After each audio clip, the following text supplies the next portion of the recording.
Hello बच्चों, तो आज हम शुरू करने वाले हैं एपी अरिथमेटिक प्रोग्रेशन। ये वन शॉट वीडियो है और इसमें शॉर्ट्स में लगभग बहुत सारा चीज़ आपको बता दिया जाएगा यहाँ पर, जो कि बोर्ड एग्जाम में काम आता है। छोटा छोटा फॉर्मूला होता है जो कि छूटते जाता है ना, वो यहाँ पर कवर कर दिया जाएगा। तो आप ध्यान से देखना।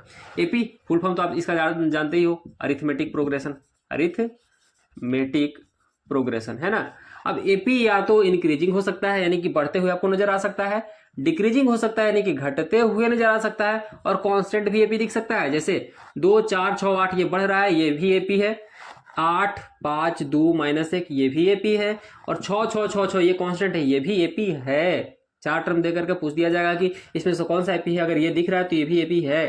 एपी आपका, एपी में जो टर्म हो सकता है वो फाइनाइट भी हो सकता है और इनफाइनाइट भी हो सकता है। फाइनाइट यानी टर्म आगे जाकर के रुक जाएगा, जैसे 8 10 12 14 ऐसे जाते जाते 120 पर रुक गया तो ये आपका फाइनाइट एपी हो गया। इनफाइनाइट एपी यानी कि 4 7 10 ऐसे बढ़ते जा रहा है, कभी रुक ही नहीं रहा है, तो ये इनफाइनाइट एपी हो गया। अब इसके बारे में बात करते हैं जनरल टर्म के बारे में, फिर बात करेंगे सम के बारे में। ओके, अब हम एपी के जनरल टर्म एनएस टर्म के बारे में बात कर लेते हैं। जैसे टी एन या फिर एन कभी कभी बोला जाता है, तो ये होता है a plus n minus one into d. A plus n minus one into d. A क्या होता है, फर्स्ट टर्म को बोलते हैं एपी में। एपी में फर्स्ट टर्म को ए बोला जाता है। डी क्या होता है, कॉमन डिफरेंस। और डी कैसे निकाला जाता है ये भी मैं बताऊंगा। और एन क्या होता है, नंबर ऑफ टर्म, कितने टर्म है उसमें। डी आपका जीरो भी आ सकता है, डी पॉजिटिव में भी जैसे 2 3 4 कुछ भी आ सकता है, और डी निगेटिव में भी -1 -2 -3 कुछ भी आ सकता है, जिसके कारण डिसाइड होता है कि कांस्टेंट एपी है कि इंक्रीजिंग एपी है कि डिक्रीजिंग एपी है। और ए plus D, a plus 2D, A plus 3D इसका nth टर्म का ये जनरल टर्म है। जैसे फर्स्ट टर्म ए होता है तो अगला में केवल प्लस डी कर देना है, फिर एक और डी करना है, फिर एक और डी प्लस करते जाना है। तो उस तरह से यहाँ पर जनरल टर्म आ जाता है। कैसे कि अगर फर्स्ट में ए है, सेकेंड में 1 डी है, थर्ड में 2 डी है, यानी कि थर्ड टर्म में एक कम डी है, फोर्थ टर्म में भी देखो 1 2 3 4, फोर्थ टर्म में एक कम डी है, उसी तरह से nth टर्म में एक कम डी n-1 डी है ना। तो इस तरह से करके हम लोग यहाँ पर जनरल टर्म इसका लिख लेते हैं। अब जब डी हमको निकालना रहता है तो इसमें क्या करते हैं कि tn माइनस -1 करते हैं। tn माइनस 1 करते हैं। जैसे कि फिफ्थ टर्म में से फोर्थ टर्म को घटा देते हैं, या फिर 11th में से आप 10th टर्म को घटाओ, या फिर सेकेंड में से आप फर्स्ट टर्म को घटाओ, तो यहाँ पर आप डी निकाल सकते हो आसानी से। वही यहाँ पर लिखा हुआ है जनरल फॉर्म में, उस टर्म में से उस टर्म को जस्ट आगे वाला टर्म में से पीछे वाला टर्म को घटाओ तो डी निकाल सकते हो। अब हम यहाँ पर बात कर लेते हैं कुछ और फॉर्मूले और सम के बारे में। सम इसका कैसे निकलता है, अभी मैंने बात किया था जनरल टर्म, जैसे कि एपी का जनरल टर्म कैसे निकालते हैं। अब जितना भी टर्म दिया हुआ है, जैसे कि A1 A2 A3 ऐसे करके टर्म दे दिया है, सब टर्म को अगर हमको जोड़ना रहे, प्लस कर देना रहे, तो उसको कैसे करेंगे। तो उसके लिए एसएन आता है, formula SN, sum of number of term, यानी जितने भी टर्म है ना उसको सम करना है। कितने टर्म को सम करना है वही यहाँ पर एन दिखाता है, यानी कि नंबर ऑफ टर्म दिखाता है। n/2 into 2a plus n-1 into D, n-1 into D, यहाँ पर 2a है, n/2 into 2a plus n-1 into D.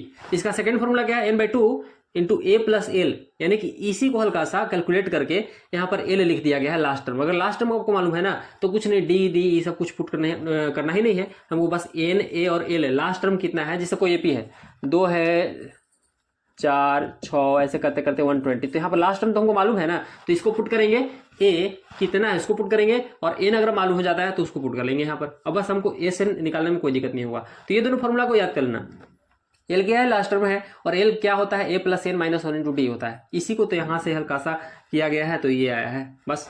M arithmetic mean, इसका कैसे निकाला जाता है, तो अर्थमेटिक मीन निकालने के लिए आपको सम ऑफ टर्म करना होगा। जितने भी टर्म दिए हैं सबका सम करना होगा। जैसे 2 है 4 है 6 है, ये एक टर्म है ना, तो ये तीनों का सम करना है। अपर में नंबर ऑफ टर्म यानी कि 3 से डिवाइड करना है, तो 2 + 4 + 6, अपॉन में 3 टर्म है तो 3 से डिवाइड करना है, तो ये आपका एम निकल जाएगा, है ना। अब sum of first n natural number, अगर फर्स्ट एन नेचुरल नंबर का सम निकालना रहे तो उसका फॉर्मूला क्या होता है, इसी से निकल करके आता है n इंटू n प्लस 1/2। आप भी निकाल सकते हो। जैसे नेचुरल नंबर क्या होता है 1 2 3 4 5 ऐसे कर करके n तक जाता है मान के चलो, है ना।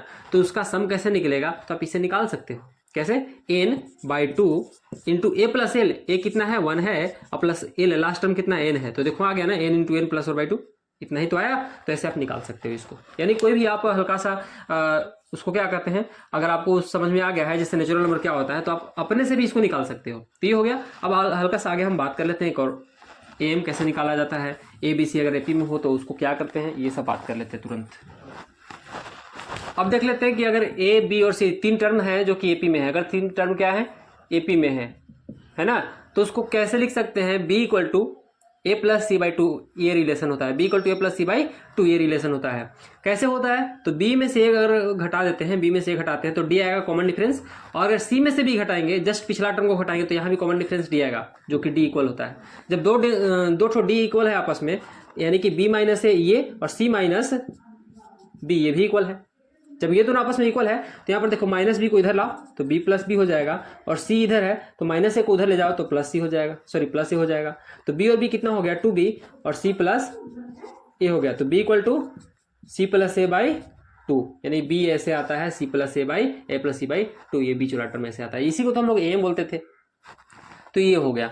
अब कभी कभी बोला जाता है कि 3 टर्म है तो उसको कैसे हम लोग डी मानते हैं, जैसे 3 टर्म है एपी में, या फिर 5 टर्म है एपी में, 4 टर्म है एपी में, तो वहाँ पर डी कैसे माना जाता है, ये भी इंपॉर्टेंट है। अगर आप कहोगे तो इस पर भी बना करके शॉर्ट्स डाल देंगे। थैंक यू, मिलते हैं नेक्स्ट वीडियो में। आप बात करते हैं अगला टॉपिक क्या है और कैसे आने वाला है, तो आप करते रहना रिवीजन।